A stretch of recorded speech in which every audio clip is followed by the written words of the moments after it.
don't have a lot of time. Okay, from here, what do we do? Just now, Val was like, oh, you got any, if you want to see any other stones, you can let me know, right? I will show it to you, right? Then actually we can also end off with otherwise, you can continue to look around, and the second and the third floor is for visit as well, okay? Yeah, then we can also say that depending if let's say not a big group, right? Let's say it's one group only one group came in and you're serving that group. Then you say, oh, right now, how about we go to the second floor, right? The second and the third floor, there are more things to see, something like that. Okay, then we will bring them to the second, third floor. Come, let's go to the second floor right now. Gems, right? The bigger ones that you can see. You still remember what we talked about? That's what we saw just now, and then you can show. See, this is the star, and then so on and so forth. Okay, so this one we don't have to spend too much time. We can just briefly talk about it, and can you see the moonstone and all that? Alright, and so we will move, and you can always later we can come back here and take some photo. Most people like to take this photo, and we call this stone our portal of happiness. Yeah. This second floor, remember we talked about the mine to market, and downstairs we have already discussed about some gem formation, mining, and so on. And the second floor is really talking about what happens behind the scene in the industry. Okay, it's a very serious place, and we would require that our visitors remove your shoes as much as you can. Right, I understand. Okay, so you must understand there are some visitors who is not convenient to remove shoes. So like Ling, if your ankle is really painful, that's fine. There are some visitors that came before that they have, they cannot remove their shoes because they maybe have amputated their toes or something like that, so it's inconvenient. So we need to be sensitive about that. Same with young children. Some young children, like autistic kids or some special needs kids, they have these braces. Yeah, those we can also say it's fine, not to worry. Yeah, so if they ask, why need to remove, I rarely hear people ask, say, why need to remove shoes and all that kind of stuff. If they actually do ask, I will share with them that, because here is a research place, so we want to keep it very clear. Yeah, something like that. Okay, so there is some place for flexibility, but try to remove shoes as much as possible. Okay, then there are those that blah blah, I just walk in with shoes on. Mr. Tay will usually scold them. Yeah, because I think without shoes, pain. Okay, yeah, okay, so welcome to our research institute. Okay, how many of you have been to a research institute before? Have you visited a research institute before? Never? Never? Have you been to a research institute before? Never, is it? Okay, so this is a GEM Research Institute. And as you can see, this is one of our research papers on jade. Alright. Does any part of this look familiar to you? No. The words that is English. Only that is English looks familiar. Yeah, anyway, this is some research that we do. We do really deep research on like different material, gemstones like jade and so on and so forth. Okay, please come in here. We have a gem testing lab over here. Okay, please come in. Yeah, please walk in. Yeah, walk in. Yes. Yeah, don't worry. Yeah, so just for learners, what does the gem testing lab do? Just to check your understanding and what you know about gem testing lab. Test gems. Okay, test gems. Okay. That was really good, man. Test gems. What else? Certification of gemstones. Check real or fake. Check real or fake. Yes, check real or fake. Anybody else? Quality. Yeah, we check the quality. Authenticity. Yes, almost like real or fake, right? Okay. Anybody else? What does the gem? Can you tell us the price for the gemstone? Valuation. Valuation of the gems, right? Okay, yes. That's what a gem testing lab does. Yeah, anything else that you can think of? You're as a learner now, not visitor, as a learner. What else can we do? Composition of the gem. Yes. Yeah, correct. We might be able to find out what is the composition of the gemstone. Can you find the location from where the gemstone came from? It is possible, but in our testing lab here, we don't issue certificate with those information. Yeah, but we can tell. For the certificate, what do you include inside? Our certificate, okay, the general quality in terms of like color, identity is the important thing. Identity. Okay, identity, whether treated or not treated. Just now she talked about authenticity, right?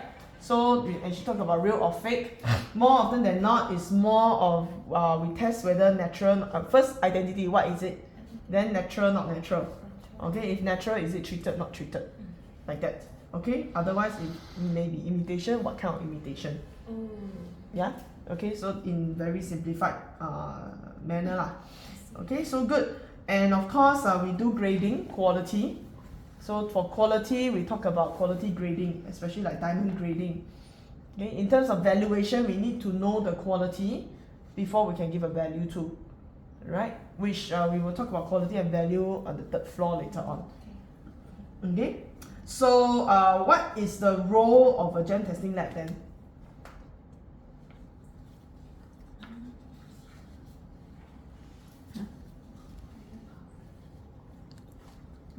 What is it? Oh, okay, I see. Okay, I thought you have some questions about, the role of a gem testing lab. Okay, now you're still learner lah. Role of a gem testing lab is different from what is a gem testing lab. Okay, Yeah. what is a gem lab versus what is the role of a gem lab. Any idea? What's the role of a gem lab? You work in the gem lab. I say I'm learner ma. Correct. No lah, learner you know, visitor don't know. If you are a visitor, maybe you don't know, but you are a learner now, you got the thing you tell me. What's the role of a gem testing lab? What is it for? What do we need gem testing lab for? Testing soon. Okay, for what? Test stone for what? This is what it does, right? Huh? Authentication. So the gem testing lab authenticate gems, right? For what? Facilities buying and selling. Okay. Right, so that the both parties know what the product is being being Yes. transacted, right? Yes. Okay. Yeah. Anything else? Value to the stone. But value is subjective if you're buying and selling. It's what the buyer is willing to pay. Okay, that is what the lab does. Okay, the lab does valuation. So what is the valuation for? Why? Is it the market where you actually sell them and stuff like that? Okay, is to help people to sell, right? Is to help people to insure if necessary, right? So some of the roles of gem testing lab, right, is to ensure that consumers are buying the right gems. Okay, they ensure that customers know what they're buying. That's why we have the lab reports and all these things, right? So they have a better understanding and clarity. It is also to ensure dealers know what they're selling. Okay, we have dealers that come in. Can you help me test whether this is heated or not heated? Okay, I don't want to sell it as a non-heat, but then turn out to be heat. Then I oversell, overprice. Or I don't want to sell as a heated, but turn out to be unheated. I lose money. All right. So it ensures that dealers know what they're selling as well. And the role of gem testing lab very important also to help the industry gain trust with consumers. Okay, gain trust in consumers. So if this lab is a monkey business lab, how to help consumer gain trust? Cannot you know that all fake one. Wherever the dealer come in and tell, hey, this one is a sapphire from Sri Lanka unheated, can you issue cert for me? And then I issue Sri Lanka unheated, right? So how to gain trust? Over time, people cannot gain trust. So the role of a gem testing lab, very important. We must make sure that we want to help the consumers to gain trust in the industry. Okay? Another thing also, of course, it will help the sellers to explain and sell the gemstone like what Joanna rightly said. Okay? So remember what the gem testing lab does and the role of the gem testing lab, actually two different things altogether. Okay, what it does will help to assist in the role of the lab. Understand? Okay, so when we explain to people, we can explain in an even deeper level. Rather than just, oh, this is what we do like that. Then it's okay, you're trying to sell me things, I got nothing to test. But then when we explain to people the role of the gem lab, things will change. They start to realize the importance of what we do here. And not just us, but also all the gem testing labs all over the world. Alright, here what we want to do is to educate people and help people to understand why they are paying for such services. Okay, when they buy a gemstone which comes with a certificate, they are actually paying for the certificate also because there is a cost to it. Get it? Can? Okay. So next thing is that because okay, so the next thing is I will want you all to show people now that we understand what the lab does and why the lab does what it does, right? Then we want to show how it does it. Okay, remember we have the question now: what, why, and how. Okay, what, why, and how. Very simple one, 3 questions. So you can always use the same 3 questions to ask the visitors to check their understanding. If they don't quite understand, then you explain a little bit. If Mr. Tay is here, he might add on some. You want to be the senior Mr. Tay pretending to be the exhibit. Because Mr. Tay inside there, he will usually, hello, this is the gem testing lab. I do research and all that.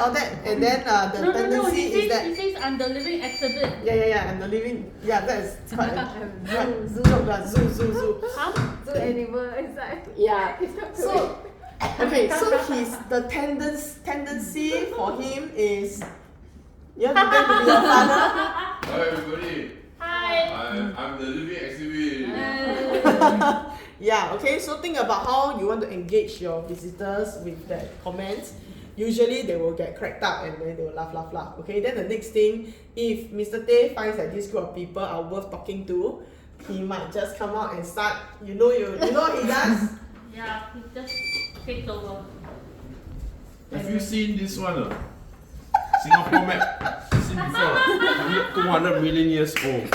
You see this? He takes his accolades. Oh. He takes his photo from behind. Or he will just talk about this one. Okay, so that's Mr. Tay. Okay, when he's around, this I is think what we can send this video to him. No, better not send the video to him.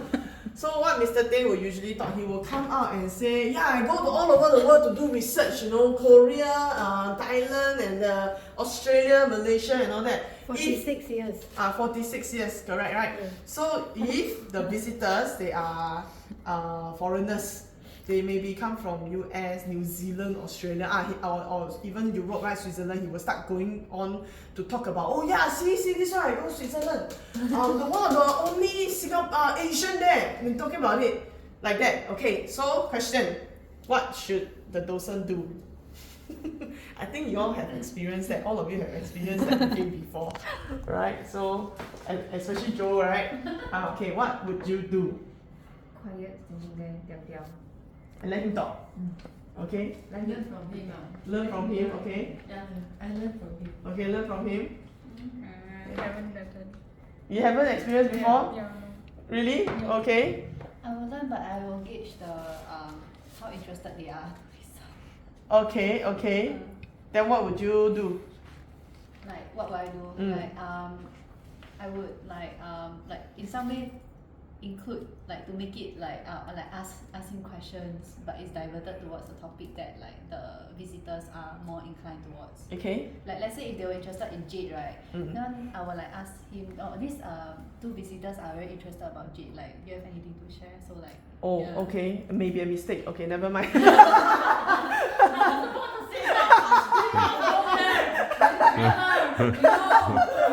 Bottomless pit. He will go on for 1 hour, 2 hours of day. 1 hour. Mr. Tay, can you share one thing interesting about Jade? No, Because there's it's super. no one thing. There's only one bunch of things that he will start sharing. So it's just diam standing there, let him present. Oh, okay. Now. Yeah, I usually am just quiet, like just watch. And then if they get a little bit antsy, then I kind of interrupt and say, hey, we've got something on. Oh, okay. Okay, so can be a bit sensitive. After all, this one big boss lah, and he is gets upset Ah, when you interrupt. yes, Yeah. and he is You very see what's happening. passionate about what he Yeah. does. Sometimes we manage to bring the people into the classroom, come out, want to go upstairs already, he start taking out his whole stack of accolades, his green file, and start showing them his pixie. And then he One pulls knot. from inside and wow.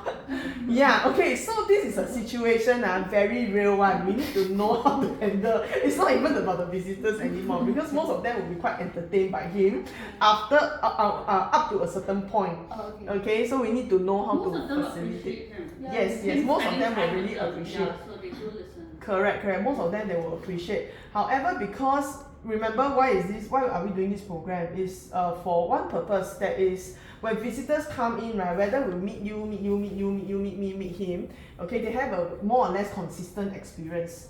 Okay, so sometimes Mr. Tay not around, the visitor come in, they don't get the experience from him. Okay, if we allow too much of that for certain groups, they might comment on our review and all these things, and then another group come in, the boss not here, so boring, just a dozen like that. You get what I mean? So we don't want that situation to happen. Okay, so far so good. We kind of moderate and manage it pretty well because you guys are also quite good. Alright, so then we must think about how can we navigate this situation. Would just keeping quiet and let him go on be a good idea? Okay, or until the visitor is a bit angsty and then you come in, be a good idea. So at which point should we come in to facilitate? This question. What's your recommendation? For me, a bit different because people know who I am. If I interrupt him, he also know where I'm coming from. He will let me interrupt. You don't get upset with me. Yeah, so for Yeah. the rest of Correct. us, right? So Yes. what should they do? Because we cannot linger too long Yes, here, right? correct. So what? I would say that don't ask him question. Don't ask him to. Don't open the wrapper. Don't open up Yeah. something for him You to also go know, because right? he can go really deep, which is very normal and it's appreciative lah. Okay, we can appreciate that. It's just that time and then some people attention level also is not there and all that. And he is not very consistent one because he also see the crowd. If they are a bit more scientific, he will go on and on and on and on and on and on. Okay, if they have like children and all these things, and children asking questions, he can also go on to talk to the children. He likes it. Okay, so how can we do this whole thing? I would say that for me, instead of getting him to talk more by asking him questions, I would give my comments in, and then I will start to take control. Eye contact is one very important thing. Make them eye contact back with me, okay, and tell them, yeah, it's very important to do all these things. So we really appreciate Mr. Tay for all that he's done and stuff like that. And if you want to learn more, right, later we can come here and talk to him more, something like that. Yeah, so really depend on situation because this one is very inconsistent. Need to be very sensitive. Yeah. So far my experience with him is for people who are really interested, I will ask and then he will come out, and when he engages them, they're very happy. I had one 11-year-old Indian boy who can talk about geopolitics and everything. So they were really talking a long time. But I realized that he also knows how to see, and then he will know how to say, okay, I realized that. Yeah. So if we are able to get eye contact with Mr. Tay, he will also know. Yeah. If we let him be, he will go on and on, because he's just too passionate. He's used to it already. Yeah. Okay, 12 plus. Yeah. Okay. So this one, for the whole of next week, you might encounter, and then you think about it, how you can counter, and all that. So try not to, when he is talking to people and all that, and you just walk away. For him, it is rude. Yeah, he doesn't like it. Okay, if he's like come out and then start talking to people, and then we just go away and then do other things or attend to other people and then throw him with the group of people, he doesn't like it. So we just need to sort of take responsibility lah, for the group that we are taking care of. Yeah. Okay, and then guide them and lead them around. So really depends on situation. If like little boy like that, he's engaging, and the little boy, then you might want to engage the parents. Yeah, because sometimes the parents also don't know what the children talking about. Like me, sometimes I don't know what my daughter's son talking about, but they are very excited talking about it. Yeah, so then we can engage the parents and then bring the parents back to the child, and then at some point he would know. Then we have to move on. Yeah, especially when there are more people coming up. Yeah, we don't want also the situation whereby I have a group here, he's talking excited, another group come up, and then want to listen, but he's not engaged with them because he's already engaged with this group. Then this group will feel like, wow, this boss talk to this group, never talk to me. Yeah, so we also don't want that kind of situation. Okay, so too many permutation for this, which is difficult to really discuss what is the final solution. Alright, so we just need to develop the skill to engage well and to learn how to facilitate with control. Alright, okay, yeah, so that's So- for the lab. So we